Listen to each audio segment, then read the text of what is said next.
In tonight's top story, agriculture and life sciences students are upset over biased articles from the Iowa State Daily and are petitioning for a change. Stay tuned for more information. You're watching Iowa State TV. This is Newswatch 18.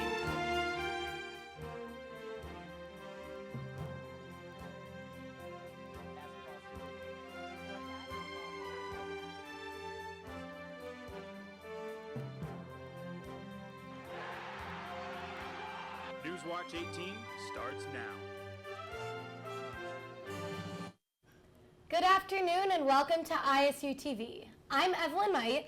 And I'm Coley Bergren. Thanks for joining us.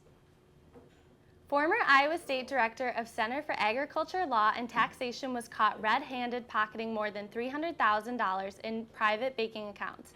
Roger McGowan's schemes were brought to light this Tuesday by a one Mary Moisman who noticed McGowan's had taken up a fund collection from the proceeds of textbooks and other payments for other things such as conference seminar presentations. Throughout his term, McGowan's also had numerous private travel expenses up to $43,000 due to an improper payout. A report run by Auditor Investigation focusing on McGowan's personal affairs found there was a side business which included consulting, speaking, legal writing, and law practice. McGowan began his career at Iowa State August of 2004. 2 years later, he was appointed director December 2006. The state auditor was informed by the Board of Regents that he had concerns about McGowan May of 2015. McGowan resigned January 5, 2016 after being put on administrative leave in May. Yesterday, Ryman Gardens hosted its own behind-the-scenes day. Students and members of the Ames community were welcome to enjoy a tour with the staff entomologist to learn more about what goes on. Ryman Gardens hosts this event every month and costs $10 admission for general public. The College of Engineering had their fall career fair this Monday, and the College of Business hosted their Business, Industry, and Technology career fair this last Tuesday. These events are the most popular events of the year for these majors, so if you missed out, there's always this spring. Delta Gamma has dropped their anchors at Iowa State. This last Sunday, Delta Gamma had their official bid day on Central Campus. Sororities from all across Iowa State's community were there to cheer on and welcome 152 new members. Delta Gamma's is located in Lynn Avenue and move-in expected to be next year.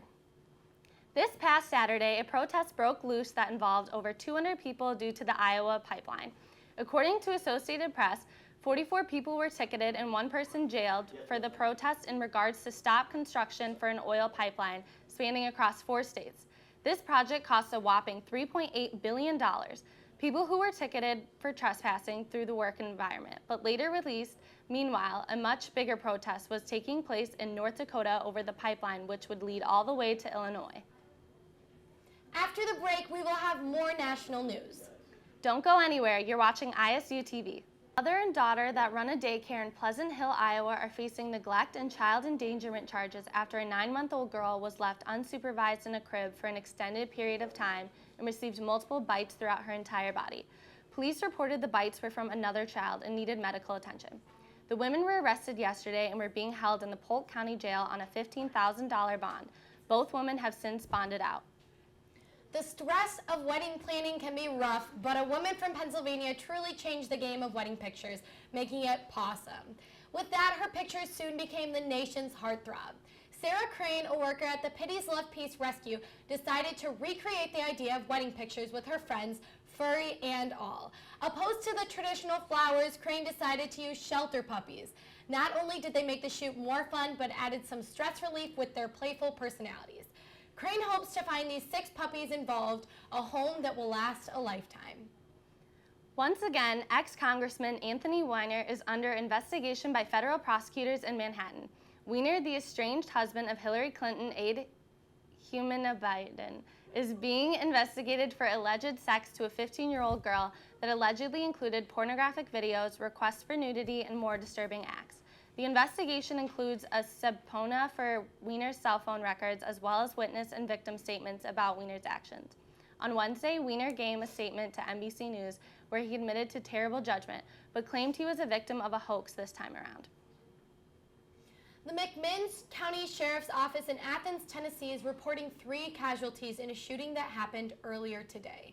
Sheriff Joe Guy has confirmed that the shooter is now deceased, and one of the 3 casualties that took place at the Thomas & Betts Corporation building in McMinn County, the shooter apparently entered the Thomas & Betts Corporation with a single handgun. Local police have not yet released much information, but the reports from the scene say that the shooter was a former employee. Agents with the Tennessee Bureau of Investigation are still currently at the scene. In Sioux City, Iowa, the Department of Veterans Affairs Clinic, which serves veterans in northwest Iowa, northeast Nebraska, and southeast South Dakota, is soon being transferred into a new building in South Dakota. Darwin Goodspeed, the director of Sioux Falls, North Dakota VA Systems, says he hopes to have this up and running within a year. As of now, the clinic can serve 1,500 people. The new clinic will be able to serve 7,000, with 2,500 square feet more. Now I'm sure everyone will be pleased in South Dakota, Iowa, and Nebraska. Goodspeed is excited for the future, as is everyone else. And now we are joined at the desk by Ben Olson. Ben, what is happening in the world of Cyclone sports? After the break, hear more about Cyclone football, cross-country, volleyball, and soccer. Stay tuned, you're watching ISUtv. This Saturday, the Iowa State Cyclones football team will square off in their final non-conference game against the San Jose State Spartans. Iowa State is 0-1 in Big 12 conference play with an overall record of 0-3, while San Jose State has an overall record of 1-2. The Cyclones will not only be searching for their first win of the season, but the first win of the Matt Campbell era. Mike Warren, the Cyclones running back, rushed for 95 yards on 23 carries last week and was one of the few bright spots for a Cyclones offense that has struggled all season. They look to build off of this momentum against the San Jose State defense, who ranks 113th nationally in total defense and allows an average of 236 rushing yards per game. The Cyclones defense also had an improved outing last week and will attempt to have a heyday against a San Jose State offensive line that allowed 10 sacks 1 week ago. Iowa State football returns home as the game will be played in Jack Trice Stadium at 11 a.m. Central Time. The game will be broadcast on Fox Sports Network. Also this Saturday, the Cyclones' men's and women's cross-country teams will hit the trail again in the 31st annual Roy Griak Invitational. The men look to keep momentum going after they went 8-0 in head-to-head duels at the Hawkeye Invitational. On the women's side, the young squad will continue to try and improve after finishing 3-3-1 in duels on September 2nd. The men will run in the gold race at 12:20, followed by the women in the gold competition at 1:35. The race is held at Les Bolstad Course in Falcon Heights, Minnesota, and hosted by the University of Minnesota. Last night, Iowa State volleyball dropped their Big 12 conference opener against number 23 ranked Kansas State Wildcats. The Cyclones got off to a hot start on the road, taking the first set 25-21. However, the rival Wildcats were able to stifle the Cyclones' attack after that, capturing the next 3 sets and winning the match 3-1. Kansas State limited the Cyclones to a .134 hitting percentage with the win. The Wildcats improved to 12-2 on the season and 1-0 in Big 12 play, while the Cyclones fell to 7-5 and 0-1 in the Big 12. The Cyclones look to bounce back against TCU on Sunday at 4 p.m. That game will be played in Hilton Coliseum and broadcast on ESPNU. On Tuesday afternoon, the Iowa State women's soccer team picked up a win against the South Dakota Coyotes by a score of 2-0. Freshman Anna Freerich put the Cyclones on the scoreboard first in the 55th minute by scoring the first goal of her career. "If the freshman can do it, so can I," said senior Danielle Moore as she scored the first goal of her career for the Cyclones on a header in the 74th minute. Iowa State's record went to 6-2 overall after defeating the 6-1 Coyotes.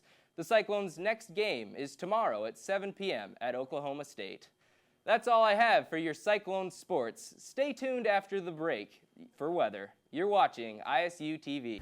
And welcome back to Newswatch. Currently here in Ames, we're sitting at 73 degrees outside.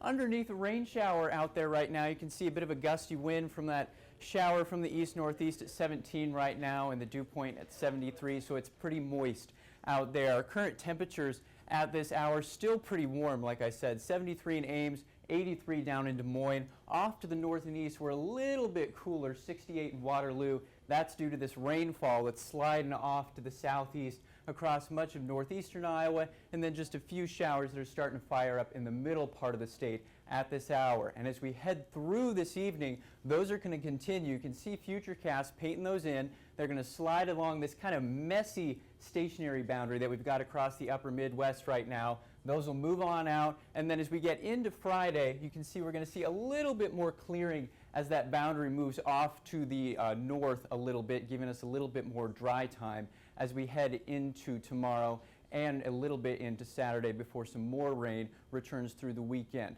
So with those rain showers, we're going to see pretty substantial rainfall amounts as we head through tonight into tomorrow. Widespread, 3/4 of an inch or more in most places across much of the state, especially off in northeastern Iowa, where they really don't need it. The last few days, they've had several inches of rain in certain parts of northeast Iowa. Because of that, we've got a lot of flood warnings and watches. This darker color, this is a flash flood watch for tonight. These lighter green colors are mostly along the Cedar and Iowa rivers. Those are flood warnings over there for them because of that rain they've had the last couple of days.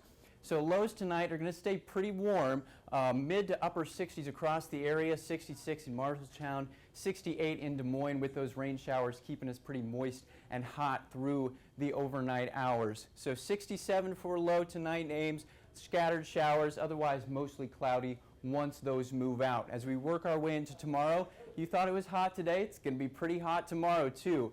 80 up in Mason City, otherwise to the south and west, upper 80s, even touching on 90 in Des Moines and Ottumwa, so it's going to be another moist, almost scorcher kind of a day out there. So 87 here in Ames, partly sunny, warm again for late September. Usually our highs should be somewhere in the mid-70s, so we're well above average for this time of year.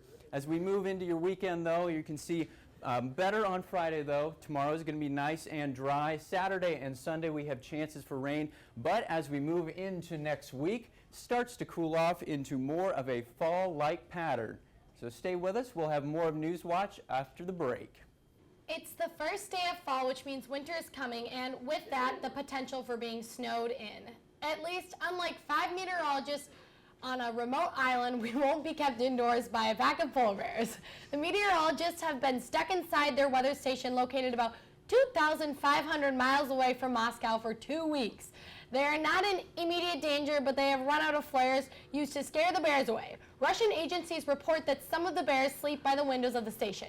The meteorologists are unable to go outdoors, which has caused them to abandon some of their work. Russians report that the polar bear population in that area has doubled in recent years. It is believed that the polar bears wandered into the area for food. The Weather Bureau in the country is planning to send some ship with more supplies for the meteorologists while they determine the best course of the action. Fuzzy's Tacos opened last week on Lincoln Way. Andreas Hafar has more. Normally, if you hear a restaurant has fuzzy food, you'd avoid eating there. But that isn't the case for Campus Town's new addition, Fuzzy Tacos. With nearly 100 stores in over 11 states, this is the third location to open in Iowa in just the past year. The general manager believes his restaurant fills a gap in Campus Town in more ways than one. One of the biggest complaints down here in the Campus Town area is places to eat late night and variety. So I've noticed there's a lot of the same stores and restaurants, and I think, we bring something different to the table. All of our food's fresh, it's really priced well. We've got cheap drinks behind the bar, so it's a really fun place. Fuzzy's doubles as both a restaurant and a bar. It's a fun and inviting atmosphere to socialize with friends, bring that special someone, or to stop by and grab a quick bite. We actually got our food really fast. We came in, we were in a hurry, we kind of just stopped in really fast, and the food was really good for how fast we got it. This was really good. The nachos were, it's more food than I could probably eat in one sitting, but that's not a bad thing, right? Conveniently located on Lincoln Way within walking distance from Welch Avenue, it's not hard to find. Just look for the shop. For ISUtv with Aaron O'Neill, I'm Andreas Afar. And that is all we have today here at ISUtv. Tune in next Tuesday for more Cyclone news, weather, and sports. Have a great night, Ames.